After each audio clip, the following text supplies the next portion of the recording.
জয় জগৎবন্ধু সুন্দর, জয় শ্রী গুরুপাদ পদ্ম। আজকে আমরা খুব সুন্দর সুন্দর জিনিস আস্বাদন করলাম। এক্ষুনি বৃন্দাবনে শ্রী রাধারমণজির প্রাকট্য আমরা শুনলাম। তো এই দিনই বুদ্ধ পূর্ণিমার দিন আমাদের হরিসভায় শ্রী শ্রী নাটুয়া গৌরাঙ্গ সুন্দর তিনি তার মূর্তি এই দিন প্রতিষ্ঠিত হয়েছিল। আজ থেকে প্রায় 160 বছরের বেশি পূর্বে। তো সে অতি অলৌকিক মানে ঘটনা এগুলি। তো আমরা আর এই নাটুয়া গৌরাঙ্গ সুন্দরের সম্মুখে প্রভু সুন্দর এখানে এসে অনিমেষ নয়নে তিনি এই অপূর্ব নটন ভঙ্গি শ্রী গৌরাঙ্গ সুন্দরের দিকে তাকিয়ে থাকতেন ঘন্টার পর ঘন্টা, ঠিক যেমন জগন্নাথ পুরীতে শ্রীমান মহাপ্রভু জগন্নাথ দেবের দিকে তাকিয়ে থাকতেন, একেবারে অভিন্ন জগন্নাথ। আর এখানে অভিন্ন গৌর সুন্দর শ্রী বন্ধু সুন্দর তিনি তাকিয়ে থাকতেন। অনেক অপূর্ব লীলা আছে। আর যখন প্রভু সুন্দর এই হরিসভা মন্দিরে প্রথম আসেন তখন সেবায় রয়েছেন স্মৃতিকণ্ঠ গোস্বামীজি। স্মৃতিকণ্ঠের কণ্ঠমণি শ্রী প্রভু জগৎবন্ধু সুন্দর ছিলেন। আর এই সকল লীলার সাক্ষ্য আছেন, মানে এই মধুর লীলাগুলি সমস্ত স্মৃতিকণ্ঠজি, ভাগ্যবান স্মৃতিকণ্ঠজি সব দর্শন করেছেন, যে প্রভু কিভাবে গৌরের দিকে তাকিয়ে থাকতেন। আবার কখনো কখনো ঘন্টার পর ঘন্টা যে তাকিয়ে থাকতেন, মাঝে মাঝে প্রভু সুন্দর দুলছেন আর দেখা যাচ্ছে যে সম্মুখে নাটুয়া গৌরাঙ্গ সুন্দরের শ্রীমূর্তিও দুলছে। এগুলো সব তিনি নিজের চোখে দর্শন করেছেন। আবার যখন দেখছেন, দর্শন করছেন প্রভু আমাদের প্রভু জগৎবন্ধু সুন্দর, তখন দেখা যাচ্ছে যে গৌর সুন্দর, নাটুয়া গৌর সুন্দরের বিগ্রহ থেকে অপূর্ব জ্যোতি, আরো জ্যোতির্ময় হয়ে উঠছেন যেন বিগ্রহ। কে বিগ্রহ বোঝা যাচ্ছে না। তো সেই নাটুয়া গৌর তিনি কিভাবে প্রকট হলেন সেই কাহিনী অনেক লম্বা কাহিনী। যাই হোক, আমরা সংক্ষেপে একটু আস্বাদন করব। এই যে ঘটনাগুলি, এগুলি সংকলিত করেছেন একজন আমাদের পরবর্তীকালে ইনি শ্রী শ্রী রামদাস বাবাজির আশ্রিত ছিলেন। তার নাম শ্রী নিতাই দাস বাবাজি। তিনি তখন খুব ছোট, তিনি নবদ্বীপে এই হরিসভার পার্শ্বস্থিত একটি বাড়িতে থাকতেন। এবং এই হরিসভায় স্মৃতিকণ্ঠজির কথা এক্ষুনি বললাম, এই স্মৃতিকণ্ঠজির বাড়িতে মাঝে মাঝে আসতেন। খুব ছোট্ট তখন, তো আর তাকে আমরা খোকা বলেই ডাকবো এখন, কারণ সেই ছোটবেলা থেকে এগুলো শুনে আমরা এই ঘটনাগুলো পেয়েছি। তো স্মৃতিকণ্ঠজির পিতা মথুরানাথ পদরত্ন মহাশয়, ইনি তখন অনেক বয়সপ্রাপ্ত হয়েছেন এবং এই নিতাই দাস বাবাজি তিনি ছোট, 3-4 বছরের বালক। তো তাদের বাড়িতে যেতেন বিরাট পণ্ডিত মথুরানাথ পদরত্নজি, তার পিতাও, তার কথাও শুনবো। তিনি প্রথম দর্শন পেয়েছেন গৌড়ের ভাগ্যবান শ্রী ব্রজনাথ ন্যায়রত্ন, বিদ্যারত্ন, ব্রজনাথ বিদ্যারত্নজি। তো এই মথুরানাথ তিনি এত বয়স হয়েছে যে তার সঙ্গে এই ছোট্ট বালক খোকা তার দাদু নাতির সম্পর্ক। এবং দাদুরা যেরকম ছোট বাচ্চাকে, ছোট নাতিকে অনেক সব গল্প টল্প শোনান, তো মথুরানাথ তিনি এই চঞ্চল বালক এদিক ওদিক চলে যাবে, তাকে অনেক গল্প বলছেন। এগুলো ঠিক পৌরাণিক গল্প, ভূত প্রেতের গল্প যেগুলো হয় দাদুরা শুনিয়ে থাকে ইউজুয়ালি, সেইরকম নয়। এগুলো হচ্ছে মথুরানাথ পদরত্নের নিজের জীবনে এবং তার বংশ পরম্পরায় পূর্বপুরুষদের জীবনে যে অলৌকিক ঘটনা, সব সত্য ঘটনা যেগুলো ঘটেছে, সেগুলো তিনি এই ছোট্ট বালকটিকে বলতেন। ছোট হলেও এই নিতাই দাস বাবাজি বা খোকা তখন 5-6 বছর বয়স, আরো বড় হচ্ছেন, রোজই শুনছেন। তার এই ঘটনাগুলো শুনে শুনে একদম কণ্ঠস্থ হয়ে গেছিল, এবং পরে তিনি এগুলো লিখেছেন, এবং আমরা তার থেকে এই অদ্ভুত অলৌকিক ঘটনা কিভাবে গৌর প্রকট হলেন আমরা পাই। তো তিনি যা বলছেন যে সেই সময় নবদ্বীপ, আজ থেকে 150 বছরেরও বেশি পূর্বে, তো এই পোড়ামাতলা আর আগমেশ্বরী তলা, তার মাঝখানে দুটি বড় বড় টোল বাড়ি হতো। টোল বাড়িতে আমরা জানি যে সব ছাত্রছাত্রীরা পড়ে। দুটো টোল বাড়ি কাদের, একটা হচ্ছে ব্রজনাথ বিদ্যারত্ন, তিনি বিরাট ন্যায়ের পণ্ডিত ছিলেন, শাস্ত্রজ্ঞ পণ্ডিত। তখনকার দিনে তার থেকে বড় কেউ পণ্ডিত ছিল না নবদ্বীপ নামে। আর তার সুপুত্র তিনি হচ্ছেন মথুরানাথ, এনারও একটি টোল বাড়ি ছিল। তো দুই টোল বাড়িতেই ছাত্ররা পড়াশোনা করত। এই টোল বাড়িতে একবার, এটা শাঁখারি পাড়ায় স্থিত, এখনো আছে এই পাড়াগুলি। তো এখানে এই টোল বাড়ির পাশে একটা বৃহৎ কদম্ব বৃক্ষ ছিল। এই কদম্ব বৃক্ষের তলায় এরা নবদ্বীপে তো মাঝে মাঝেই যোগ আসে, যে যোগে গঙ্গা স্নানে সব খেপা খেপি সন্ন্যাসী ভক্তরা সব আসে স্নান করতে। এই একটা স্নানের যোগে তখন অনেক খেপা খেপি দল সব এসছে, এবং তার মধ্যে একজন খেপা, পরে আমরা নাম জানলাম, তার নাম নিহাল দাস। তিনি এসে এই কদম্ব বৃক্ষের তলায় তিনি এখানে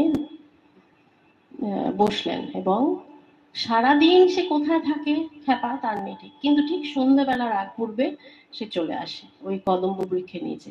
তার কাছে বেশি কিছু নেই, একটা ঝোলা আছে আর কিছু ছেঁড়া কাপড় চোপড় আর দুটো নারকোলের মালা, যেরকম খেপাদের থাকে।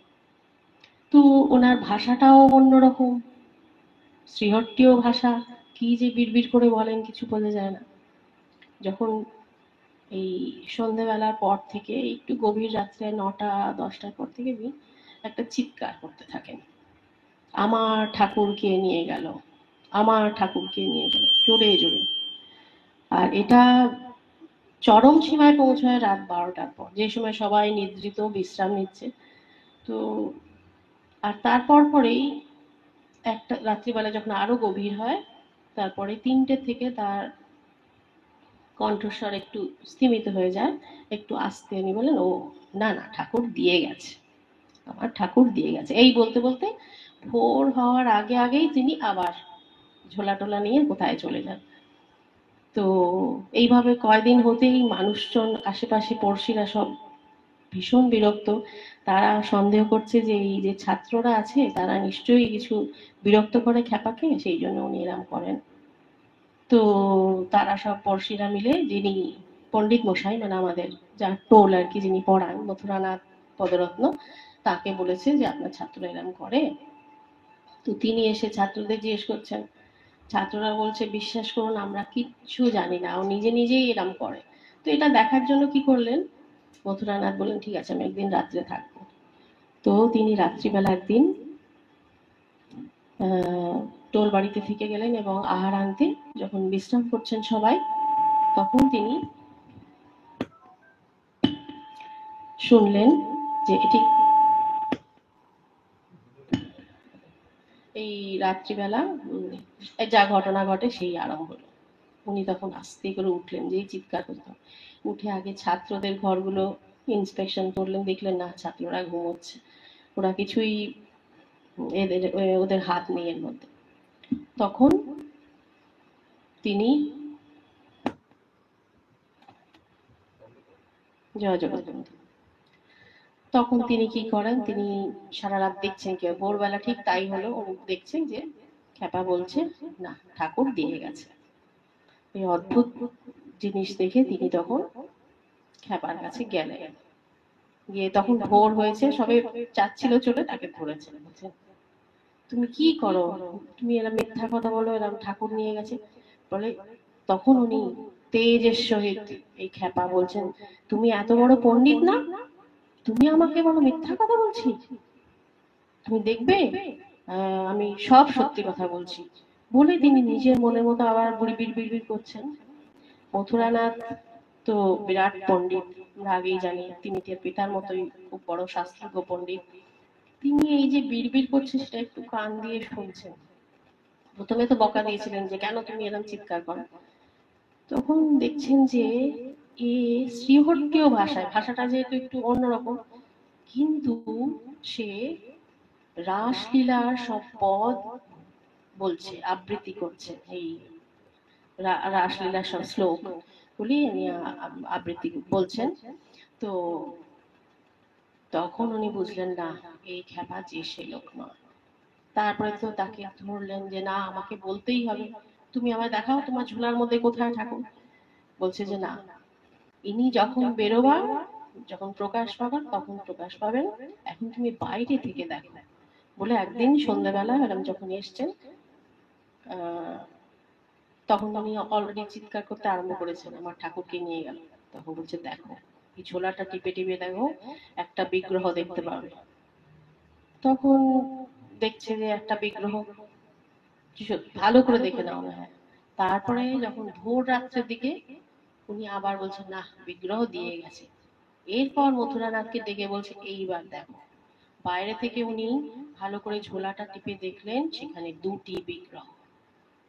এইটা দেখে, এই অলৌকিক এক কাণ্ড দেখে, তার আগে তার মুখে রাসলীলার সব শ্লোক শুনেছেন, তার প্রতি অনেক শ্রদ্ধা বেড়েছে। তিনি জিজ্ঞেস করছেন যে এটা রহস্য আমাকে বলতেই হবে।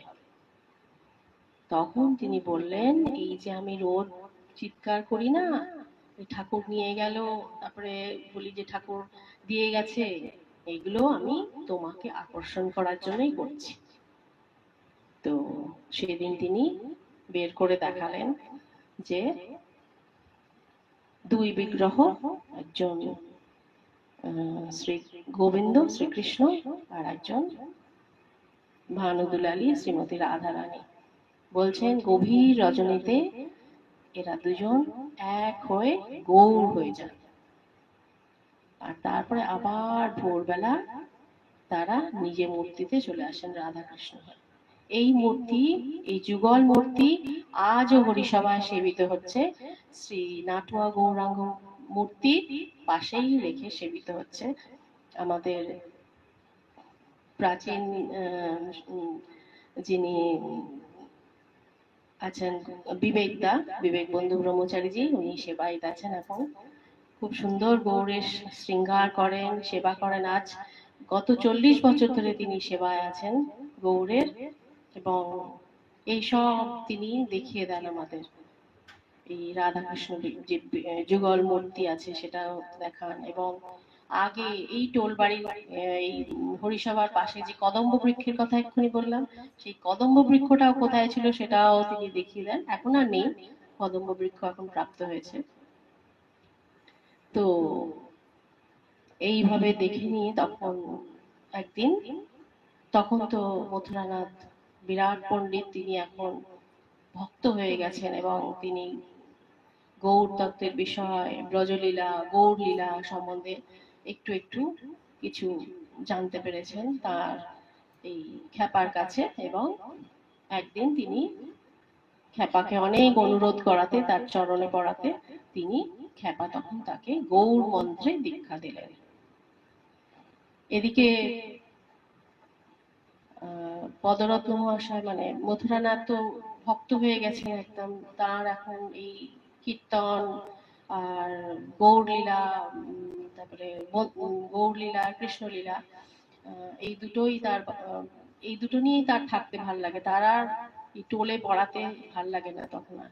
কিন্তু তাও পিতৃদেব কি মনে করবেন সেই জন্য তিনি একটু আধটু পড়ান। কিন্তু ব্রজনাথ এর মধ্যে জানতে পেরেছেন যে আমার পুত্র খুব দুঃখ করছে, এত তাকে শাস্ত্র পড়লাম, এত পড়ালাম, ন্যায় শাস্ত্র সব আদি, আর শেষে কিনা ও বৈরাগীদের দলে মিশলো গিয়ে। খুব দুঃখ করছেন এবং অনেক ভর্ৎসনাও করলেন পরে পরে।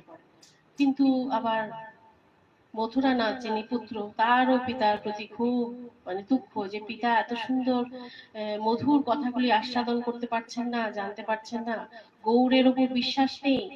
হ্যাঁ, তখন একদিন এরকম, তিনি তো বিরাট পণ্ডিত ছিলেন, ব্রজনাথ বিদ্যারত্ন, মানে নবদ্বীপের সব থেকে বড় পণ্ডিত।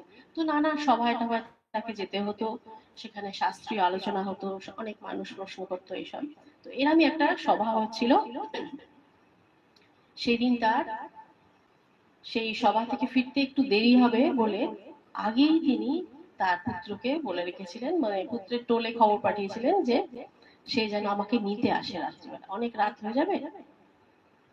এদিকে রাত তখন সভা ভেঙেছে, তখন বেশ রাত্রি প্রায় 11টা, অত রাত্রি, তখনকার দিনে কোনো আলো টালো বিশেষ ছিল না। তখন কি করেন, তা অনেকক্ষণ বসে দেখলেন না, সে তার পুত্র মথুরানাথ আসছে না। খুব খুব ক্রুদ্ধ হলেন, বেশ রেগে গেলেন। আর কি করেন, তখন তিনি নিজেই আরেকজন সঙ্গী সহ তিনি এগিয়ে চললেন লণ্ঠনাতে। দুই পণ্ডিত যাচ্ছে শাস্ত্র আলোচনা করতে করতে, এবারে মাঝ রাস্তায় ওই যিনি আরেকজন পণ্ডিত ছিলেন উনি চলে গেলেন। আর আমাদের ব্রজনাথ রত্ন উনি, বিদ্যারত্ন উনি বললেন যে ঠিক আছে এইটুকু রাস্তা আমি চলে যাব। এই সময় যখন তিনি একদম একলা রাত্রিবেলা, 11:30 এরকম অনেক রাত্রিবেলা তিনি আস্তে আস্তে চলেছেন, তখন একটু ক্ষোভ হচ্ছে পুত্রের জন্য যে আমি এত করে বলে দিলাম তাও এলো না। এবার ভাবছেন যে পুত্রের একটা খোঁজ নিই।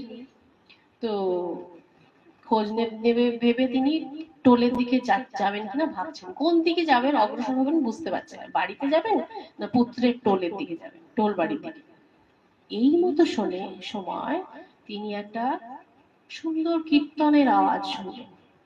তাকিয়ে দেখলেন দূরে একটা ছোট্ট হালকা আলো দেখা যাচ্ছে, সেই কীর্তনটা এগোচ্ছে।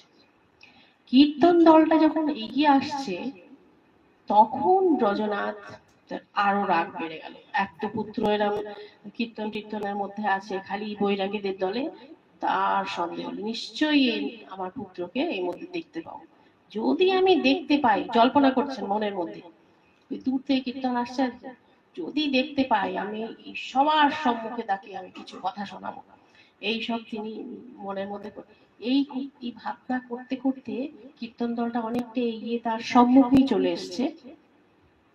সেখানে তিনি দেখছেন এক অপূর্ব অনেক বছনীয় এক যুবক মধ্যস্থলে, কীর্তনের মধ্যস্থলে, আর তার অপূর্ব অঙ্গজ্যোতি। সেই অঙ্গজ্যোতিতে, তখনকার দিনে তো এই স্ট্রিট লাইট এসব ছিল না, এই জ্যোতিতেই যারা ওই দলে আছে তাদের মুখগুলো স্পষ্ট বোঝা যাচ্ছে। আর অপূর্ব এক নৃত্য ভঙ্গিতে দুই হাত তুলে সে কি সুন্দর নৃত্য করছে। এত একটা অভূতপূর্ব দৃশ্য, এত সুন্দর এই যুবকটার রূপ লাবণ্য, তখন কিন্তু ব্রজনাথ এত ভালো উপলব্ধি করছেন না যত না তার রাগ মাথার মধ্যে আসছে। তিনি ভাবছেন ও এই আলোতে দেখি তো আমার পুত্রকে কোথাও দেখা যায় কিনা, বলে তিনি মথুরানাথের জন্য মানে পুত্রের জন্য খোঁজ দিলেন, না এর মধ্যে পুত্র নেই। এই দেখতে দেখতে, এই ভাবনা করতে করতে, আর অপূর্ব সুন্দর এই যুবকটিকে দেখতে দেখতেই সামনে দিয়ে কীর্তন দল চলে গেছে। কীর্তন দল যখন চলে গেল তখন তার চমকটা একটু ভাঙলো। মনে মনে ভাবছেন আরো যদি মন দিয়ে দেখতাম, আর কি কখনো দেখতে পারবো না কোনোদিন অমন রূপের মানুষ। আর মনে মনে ভাবছেন এত রূপ মানুষের হয়, কাকে দেখলাম, এই ভাবতে ভাবতে চিন্তন করতে করতে তিনি শাঁখারি পাড়া দিয়ে এগিয়ে এসে আস্তে আস্তে নিজের খানিকটা অপ্রকৃতিস্থ অবস্থা তিনি বাড়িতে ঢুকলেন। বাড়িতে ঢুকে পরে খবর পেলেন যে পুত্র অসুস্থ এবং পুত্র বাড়িতেই আছে। তখন আর কাউকে তিনি ডাকলেন না, অনেক গভীর রাত হয়েছে, বললাম তখন প্রায় 12টার উপর হয়েছে। তিনি এইটাই, তখন আর তার মনে আর কিচ্ছু নেই, সেই অপূর্ব সেই যুবকটির কথা বারে বারে তার মনের মধ্যে আসছে, আর ভাবছে আর কি কখনো দর্শন হবে না। কি অদ্ভুত হয়ে গেলেন ব্রজনাথ। কখন বসে আছেন ওখানে ঘরের নাট মন্দিরের মধ্যে, এবং এই কথা ভাবতে ভাবতে হঠাৎ দেখলেন যে কে যেন তার নাম ধরে ডাকছে, ব্রজ, খুব মধুর করে ডাকছে। তখন ব্রজনাথ ভাবছেন, বাবা, এই নবদ্বীপ ধামে আমাকে ব্রজ বলে নাম ধরে ডাকে, এরমকার কেউ তো নেই। তিনি একজন, আগেই আমরা বলেছি যে বিরাট বড় শাস্ত্রজ্ঞ পণ্ডিত, তার মানে তিনি সব থেকে বয়োবৃদ্ধ এবং সম্মানীয় ব্যক্তি এই নবদ্বীপ ধামে, তাকে কে ডাকছে ব্রজ বলে।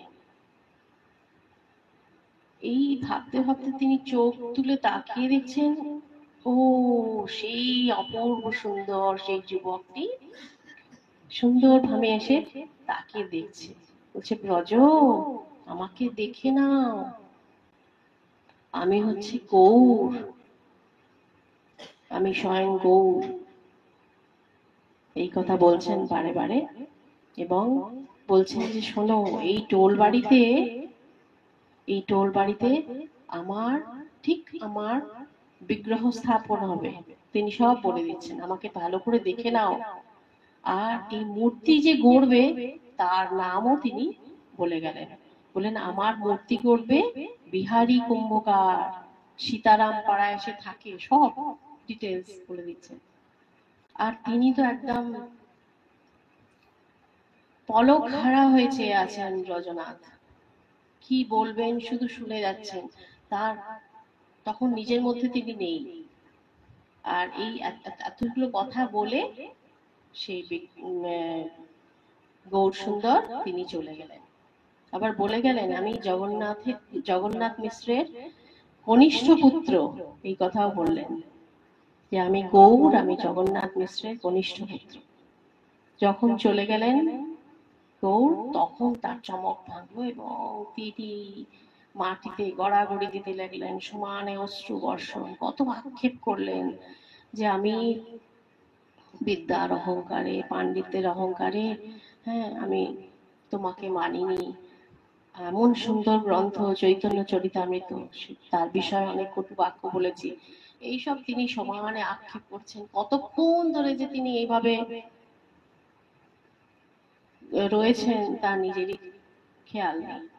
এই করতে করতে ভোর হয়ে যাচ্ছে, আর ভোর হওয়ার সঙ্গে সঙ্গে তিনি এক ছুটে সোজা বিহারী কুম্ভকারের বাড়ি গেছে। তখন তার পাণ্ডিত্যের অভিমান আর কিচ্ছু নেই, সে এক অন্য মানুষ। সে তো জ্ঞানের জ্যোতি, তার আর তার তিনি ভক্তির সৌরভ, দুটো মিশে এক সুন্দর মানুষ তৈরি হয়ে গেছে এর মধ্যে আমাদের ব্রজনাথ। আর তিনি ছুটে গিয়ে তখন বিহারীর বাড়ি গেলেন এবং গিয়ে বিহারীকে বলছেন, বিহারী, বিহারী, তোমার একটা মূর্তি গড়তে হবে। তাকে বলছেন, সেই মূর্তিটা দেখতে রাধারানীর মতো হবে, কিন্তু পুরুষ দেহ হবে, এইরকম নটন ভঙ্গি হবে, যেরকম যা যা দেখেন। বিহারী বলে, আমি হাড়ি সরা এইসব বানাই, আমি মূর্তি কোনোদিন গড়িনি। তুমি এ পাড়ায় অনেক মূর্তি গড়ার যারা আছেন কুম্ভকার, তার কাছে যাও। আপনি আপনি বলে বলছেন, বিরাট বড় পণ্ডিত তো। না বিহারী, তোমাকেই গড়তে হবে, এই আমি বলে গেলাম। বলে উনি আর বেশি কথা বললেন না। উনি তখন তো ভাবে বিভোর, তিনি সোজা বাড়ি চলে গেলেন। এইসব ঘটনা ঘটছে এবং এর মধ্যে যিনি মথুরানাথ, তার পুত্র, তিনি লক্ষ্য করেছেন যে পিতার এই অবস্থা। তিনি দেখছেন আর তার আনন্দ হচ্ছে, সবটা জানেন না কি হচ্ছে, কিন্তু পিতার ভাবে যে এইরকম তিনি ভক্তের মতো তার আচরণ, এগুলো দেখে তার খুব আনন্দ হচ্ছে, নিশ্চয়ই কিছু ঘটনা ঘটেছে। তো তাও তখনও তিনি জানেন না। এর মধ্যে এবার আরেকটা অলৌকিক ঘটনা ঘটলো। বিহারী ভাবছে, আমি কি করে গড়তে পারবো, আমি তো কোনোদিন মূর্তি গড়িনি। বলে সে নিজের ঘরে দাওয়াতে বসে অনেক আকাশ পাতাল ভাবছে কি হবে। আমায় তো বলে গেলেন পণ্ডিত মশাই। এইরকম একটা একদিন সন্ধেবেলা, তারপরের দিন সন্ধেবেলা আর কি, তখন আলো, সন্ধেবেলা আলো কম থাকে, আর তখনকার দিনে তো এরকম লাইট টাইট ছিল না। দেখছেন দেখছেন না শুনছেন, সেই আবার বীণা বিনিন্দিত স্বরে একজনকে ডাকছে, বিহারী, বিহারী। বিহারী চোখ তুলে তাকিয়ে দেখছেন যে যেখানে অন্ধকার সেখানে আলোয় উদ্ভাসিত হয়ে আছে একটা জায়গা, এবং সেখানে থেকে ছোট্ট এক বালক, যুবক, সেই অপূর্ব নৃত্যরত ভঙ্গিতে তার দিকে এগিয়ে আসছে। বিহারী তো তার রূপ লাবণ্য দেখে একদম পাগল পাড়া, কোনো কথাই বলতে পারছে না, সে একেবারে পলকহীন নেত্রে তাকে তাকিয়ে আছে তার দিকে। আর বিহারীও ভাবছে এমন রূপের মানুষ কেই নেই। কিন্তু যখন এরম তাকিয়ে আছে, তিনি আরো এগিয়ে আসছেন। গৌর, এই যুবক, যুবকটি এগিয়ে এসে বলছে, বিহারী, আমাকে ভালো করে দেখিয়ে আলো, আমাকে ভালো করে দেখিয়ে আলো, তোমাকে এই ঠিক আমার মতো একজনের একটা বিগ্রহ বানাতে হবে। সেই তোমার তখন মনে পড়ে গেল যে ব্রজনাথ তার আগের দিন এসে বলেছিলেন বিহারীকে যে তোমার একটা মূর্তি করতে হবে। বলছেন, তুমি দাঁড়িয়ে আছো কেন, শিগগির নাটাইটা নিয়ে এসো এবং আমার শরীরে নাপ নাও। কি ভাগ্য আমাদের বিহারী। আর তখন সেই নাটাইটা এনে তিনি এই যুবকের মাপগুলো নিচ্ছেন, যেরাম যেরাম বলে দিচ্ছেন তিনি একদম কাষ্ঠপুত্তলিকার মতো যা যা বলছেন তাই করছেন। আর এই মাপ নেওয়ার সময় তো তাকে তার অদ্ভুত অঙ্গস্পর্শ হয়েছে। তো তিনি তখন ভাবে বিহ্বল, এই মাপ টাপ নেওয়া যখন হয়ে গেছে, তখন বলছেন যে এই যুবক তখন বলছেন, গৌর বলছেন যে তুমি, আমার খুব খিদে পেয়েছে, একটু মুড়ি এনে দাও তো। তখন বিহারী ছুটে গিয়ে তার জন্য মুড়ি আনতে গেছেন, আর তিনি অন্তর্ধান হয়েছেন। মুড়ির বাটি এনে বাইরে দেখছে যে তিনি তো চলে গেছেন। সে অপূর্ব যুবকটি কোথায় গেল, তিনি পাগলের মতো ছুটতে ছুটতে এসে ব্রজনাথের কাছে আসছেন। ব্রজনাথকে এসে সমস্ত বিবরণ দিচ্ছেন, বলছে সেই যুবকটি কোথায় গেল, পাগলের মতো অন্বেষণ করছেন। তখন ব্রজনাথ আর স্থির থাকতে পারলেন না, তার অত পাণ্ডিত্যের অভিমান সব তার দূরে গেল। তিনি তখন এই সাধারণ কুম্ভকারকে জড়িয়ে ধরলেন, বক্ষে জড়িয়ে ধরে বলছেন, বিহারী, তোর কত ভাগ্য, তুই শুধু দর্শন করলি না, তুই তার স্পর্শ পেয়েছিস। তখন আবার বিহারী তো তখন মাথার ঠিক নেই, বলছে আমি এই যে দড়িগুলো যেটা দিয়ে, যেটা তার অঙ্গ স্পর্শ প্রাপ্ত সেই সুতা, দড়িগুলো, এগুলো কি করব? বললো, তুই এই মূর্তি যখন বিগ্রহ হয়ে যাবে তখন তার ভিতরে আজও এই যে সেই স্পর্শিত যে দড়ি, এগুলি সব সেই অপূর্ব নাটুয়া গৌরের বিগ্রহের ভিতরে আছে আজও। আর তারপরে তো মূর্তি গড়ে তৈরি হলো অপূর্ব। আর আমরা শুনলাম যে এই বুদ্ধ পূর্ণিমার দিন সেটা এই মূর্তি তখন মানে প্রতিষ্ঠিত হলেন, এবং মূর্তি প্রতিষ্ঠার দিনও একটা অদ্ভুত ঘটনা ঘটলো। সবাই এসছে, সব বিরাট উৎসব, সবাই প্রসাদ পাচ্ছে, অপূর্ব মূর্তি, এই শ্রীমূর্তি সবাই দর্শন করছে। আর ব্রজনাথের পুত্র মথুরানাথ, তিনি সবাইকে বলছেন যে তোমরা সব প্রসাদ পেয়ে নাও। বলে ঘুরতে ঘুরতে হঠাৎ তার মনে হলো, আরে বিহারী পেয়েছে কি, যে মূর্তি গড়েছে। দেখছেন যে অনেক অন্বেষণ করে দেখলেন বিহারী সেই যে কদম্ব বৃক্ষ, সেই কদম্ব বৃক্ষের কে ঠেস দিয়ে দাঁড়িয়ে আছেন দণ্ডায়মান।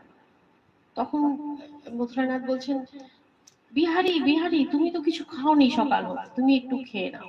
তার মানে তারপরে তিনি পাবেন। আর অনেকবার ডাকছেন, শুনছেন না। তখন তার কাছে গিয়ে তার হাতটা ধরে টেনেছেন, আর টানতেই তিনি কাষ্ঠের মতো, কাঠের মতো ধপাস করে পড়ে গেলেন ভূমিতে। আর পরে সকলে এলো এবং পরীক্ষা করে দেখা গেল তার দেহে প্রাণ নাই। তো আর তার তো কিছু বাকি ছিল না, স্বয়ং গৌরকে দর্শন করেছেন, স্পর্শন করেছেন। আর এখন গৌর তাকে নিত্যলীলায়, নিত্যধামে পাঠিয়ে দিয়েছেন। তো এইভাবে মূর্তি প্রতিষ্ঠা হলো এবং তারপরে তার বহু বছর পরে প্রভু বন্ধু সুন্দর আমরা শুনলাম বছর পরে প্রভু এসে অনেক লীলা করেছেন, প্রায় 4-5 বার এসছেন প্রভু এখানে। আরো এই মূর্তির সঙ্গে আরো একটি কাহিনী আছে শ্রী লক্ষ্মীপ্রিয়া দেবীর, সেটা আমরা পরে একদিন আস্বাদন করব। জয় জগৎবন্ধু সুন্দর, জয় শ্রী গৌর সুন্দর। নাটুয়া গৌর সুন্দর এই মূর্তি নবদ্বীপে প্রতিষ্ঠিত আছে। স্বয়ং প্রকট গৌর নিজে স্বয়ং প্রকট হয়ে নিজের মাপ দিয়ে মূর্তি প্রতিষ্ঠা করেছেন। দু একটা ছোট্ট কথা অপ্রাসঙ্গিক নয়, সেটা হচ্ছে ওই নেহাল খ্যাপা যখন, যিনি ওই যে খ্যাপা খ্যাপা বললো, ওনার নাম ছিল নেহাল খ্যাপা। নেহাল খ্যাপা যখন ওই দীক্ষা দিয়ে চলে গেলেন, তারপরে আরেকবার এসেছিলেন, দ্বিতীয়বার এসে ওই রাধা গোবিন্দ মূর্তি দিয়ে গেছে। তখন তিনি বলে গেছিলেন যে নব গৌরাঙ্গ এখানে আসবেন, নব গৌরাঙ্গ প্রভু জগৎবন্ধু এখানে আসবেন। তো তখন মানে তৃতীয়বার যখন এসছেন তখন মথুরানাথ উদ্বিগ্ন, নবগৌরাঙ্গ কবে মানে কবে আসবে কবে। তখন বলছেন এখন নয়, দেরি আছে, তোমার তৃতীয় সন্তান স্মৃতিকণ্ঠ যখন সেবা করবে গৌড়ের, তুমি অনেক বৃদ্ধাবস্থা, তখন ঠিক সেই সময় প্রভু এসেছিলেন। গৌড়ের লীলার কথা আমরা শুনলাম যে গৌড়কে যখন প্রভু দর্শন করতেন, প্রভু গৌড়কে দেখছেন না, গৌড় প্রভুকে দেখছেন, এটা বোঝা যায়। অদ্ভুত প্রভুর লীলা। এবং যেমন গৌর সুন্দরের অশ্রুধারায় গৌর সুন্দর ভিজে যেতেন, যে মানে মাটি কর্দমাক্ত হয়ে যেত, প্রভুরও ঠিক একই অবস্থা, গৌরকে অনিমেষ নয়নে দর্শন। এবং এই নবদ্বীপে এই হরিসভা মন্দির, এই হরিসভা নাম ছিল হরিভক্তি প্রদায়নী সভা, এইটিকে অবলম্বন করে প্রভু তার সব লীলা করেছেন। ও একটি বিশেষ মধুর লীলা, যেটি বললো লক্ষ্মী দেবী দেবী বিষ্ণুপ্রিয়ার ভাবাবিষ্ট এক বালিকা, এই লীলা আমরা মনে করি। জয় জগৎবন্ধু।